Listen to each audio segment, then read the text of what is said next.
The sound of my daughter's wheelchair crashing down concrete steps still echoes in my nightmares.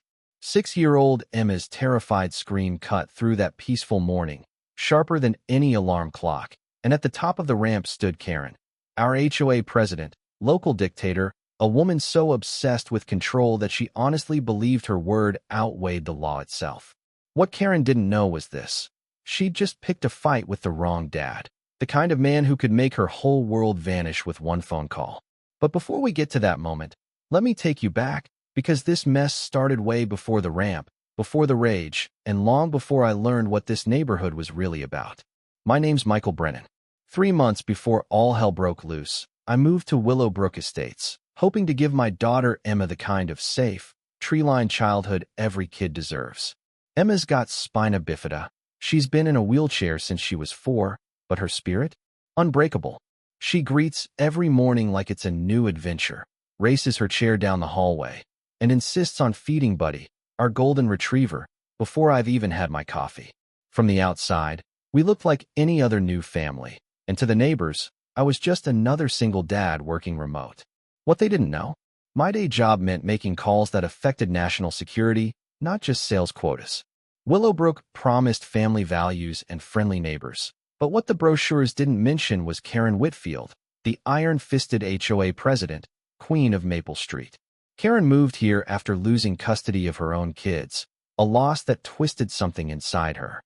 She poured that bitterness into the HOA, terrorizing anyone who dared color outside her lines. Christmas lights up past January 2nd? That's a fine. Kids sidewalk chalk? Lawsuit threat. She ruled through fear, and most folks paid her off just to keep the peace. Our first run-in happened 3 weeks after we moved in. I spent my Saturday building an accessibility ramp so Emma could get in and out of the house by herself. Emma supervised, calling out, "Make it more purple, Daddy. Add sparkles." The usual. Around noon, Karen appeared, all sunglasses and perfectly pressed blouse, clutching her clipboard like it was a weapon. "Excuse me, who authorized that eyesore?" she barked. I wiped my hands, introduced myself, explained about the ramp. She didn't even acknowledge Emma's cheerful wave. "Ramps require HOA approval. You should have submitted plans months ago." Emma, not sensing the tension, piped up, "Do you like my wheels? They have butterflies." Karen recoiled. "Control your child. I'm conducting official business." Her tone could freeze lava. I crouched next to Emma, protective. "She's not bothering anyone." Karen, ice cold, fired back, "That child is the problem. Willowbrook is for normal families." The word normal just hung in the air, toxic as gas. Emma's smile faded. I bit my tongue, reminded Karen about federal law, the Americans with Disabilities Act. She laughed. "Federal law doesn't override HOA covenants. Remove the ramp or pay $500 fines, starting Friday." She slapped a violation notice into my hand and stormed off, leaving Emma quietly asking that night, "Daddy, why doesn't that lady like my wheelchair?" A question that just about broke me. Over the next few weeks, Karen's harassment escalated. Citations for Emma's toys, fines for Buddy's barking, letters about our door color. Every notice mentioned Emma, blaming her for neighborhood deterioration. The last straw came on a golden autumn morning. Emma had a routine.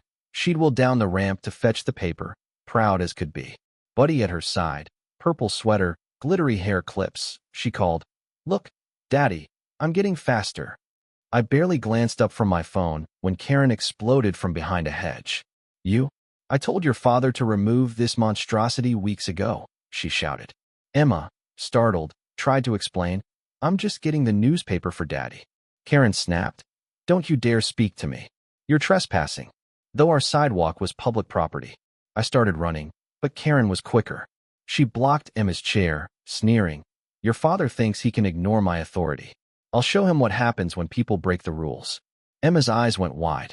"Please move, Mrs. Karen." "You're not going anywhere," Karen snarled, and shoved Emma's wheelchair, hard. It all happened so fast, the chair flying, then tipping, Emma screaming as she tumbled onto the concrete, her little body landing with a sickening thud. Buddy barked frantically, and Karen stood at the top of the ramp, looking almost satisfied. "Maybe now you'll listen to HOA regulations," she called down, cold as death. I rushed to Emma, her sweater torn, blood on her arms, face bruised and unconscious. Fury like I'd never felt before surged through me. I dialed a secure number. "This is Deputy Director Brennan. I need immediate federal response. Suspect committed aggravated assault on a disabled minor. Priority 1. Karen, confused, still tried to act tough, but when I showed her my badge, she blanched. "You've just committed a federal hate crime, Karen. You've got 3 minutes before your whole life changes." Neighbors poured out. Mrs. Patterson cried. Mr. Chun recorded everything. Witnesses were everywhere. She pushed the girl. Mrs. Patterson confirmed. "I got it all," said Mr. Chun. Emma, barely conscious, whispered, "Daddy, why does everything hurt?" I promised her help was coming. Karen, desperate, claimed, "I was enforcing rules." But soon the sky filled with helicopters, black SUVs, police, FBI, paramedics, everything Karen ever feared about federal authority, all at her front door. Agent Martinez, my colleague, led the charge. Karen was arrested for hate crime, aggravated assault, civil rights violations. She shrieked about lawyers and connections, but this time, there was no escaping what she'd done. Emma went to the hospital. Concussion, bruises, but thankfully, nothing broken. Mr. Chin's video went viral. Karen became a national villain overnight. The HOA fired her, reversed her rules, set up a fund for accessibility. For the first time, neighbors felt safe enough to speak out. Karen's arraignment was swift. The judge, himself a father of a disabled child, was disgusted. Bail denied. The trial 6 months later was front-page news, with disability advocates, TV crews, and a jury that didn't take long to convict her.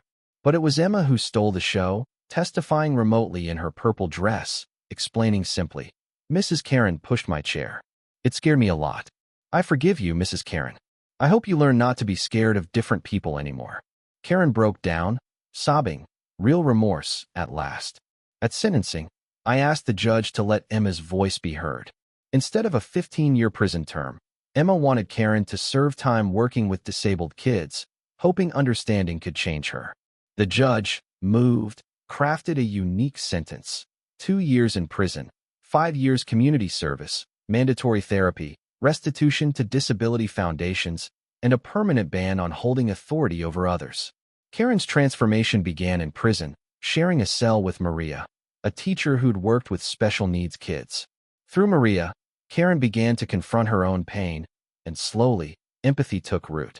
Community service at Emma's hospital started with menial tasks, but gradually, Karen discovered she could help kids express themselves through art, especially Marcus, a boy paralyzed in a car accident. Emma and Marcus became friends, painting murals and racing wheelchairs, turning the hospital into a place of laughter. Emma's forgiveness changed Karen's life. She sold her mansion, founded the Emma Brennan Foundation for Disability Accessibility, and devoted herself to advocacy. Today, Willowbrook Estates is a different place, diverse, inclusive, with ramps and playgrounds for every child. The ramp where Emma was attacked now bears a plaque, "Emma's Way," a daily reminder that compassion builds stronger communities than any rulebook ever could. Emma, now 9, continues to advocate, inspiring others to see past differences. Karen, reformed and reconciled with her own children, is a mentor and friend, teaching art to kids like Emma. The miracle wasn't that SWAT came or justice prevailed, but that a child's forgiveness broke a cycle of hate and turned a villain into an ally. You know, sometimes the most powerful thing you can do in the face of cruelty is forgive, because that's the kind of strength that doesn't just change lives, but transforms entire communities. Now, let me ask you, if you were in my shoes, could you forgive? Or do you think justice means something harsher? Let's talk about what real community, real courage, and real justice look like. Drop your thoughts below, and don't forget to subscribe if you believe these stories need to be heard.